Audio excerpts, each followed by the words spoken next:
गंदगी से संक्रामक बीमारियों का खतरा बढ़ा। गांव में नालियों की सफाई न होने पर ग्रामीणों में आक्रोश। मूनापानी विकासखंड के लक्ष्मीपुर कट्टे के गांव मिलक कामरू में पानी की निकासी न होने की वजह से और नालियों की सफाई न होने से ग्रामीण परेशान हैं।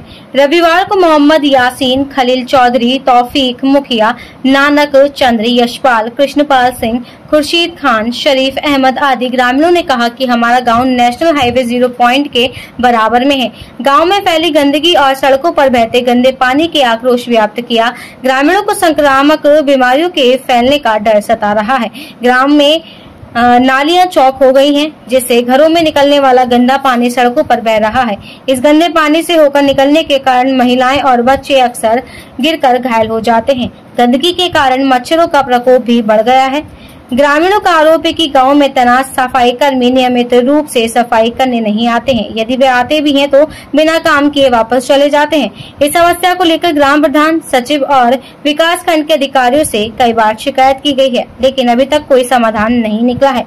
पानी की उचित निकासी और संक्रामक बीमारियों से बचाव के लिए स्वास्थ्य सेवाओं की मांग की है। ग्रामीणों द्वारा बार बार शिकायतें किए जाने के बावजूद समस्या जस की तस बनी हुई है। हमारे गांव में नाम बताओ पहले। मेरा नाम मोहम्मद यासीन है, पूर्व ग्राम प्रधान रह चुका हूँ 2010 से 2015 तक। कौन से गांव से? मिलक कामरू, लक्ष्मीपुर कट्टे, 3 गांव लगते हैं इसमें मुझे। तो अब भैया हमारे गांवों की स्थिति ऐसी हो गई कि बिल्कुल अराजकता का माहौल है।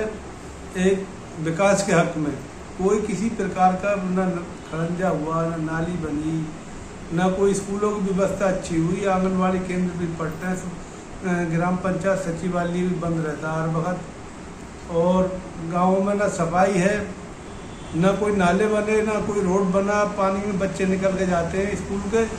जो दूर दराज के मिलने वाले मेहमान लोग आते हैं, वो हाईवे रोड नेशनल पे खड़े होकर फ़ोन करके बुलाते हैं। पानी से उन्हें निकालने के लिए मोटरसाइकिल पे बैठा के गाँव में तक छोड़ा जाता है, जो गांव से लिंक करता है हाईवे रोड को, मेन रोड। उस पर हर वर्ष के 12 महीनों पानी भरा रहता है। दोनों तरफ की नालियाँ उसकी क्षतिग्रस्त हो गई और वो बंद हो जाने से पानी रोड पे आता है।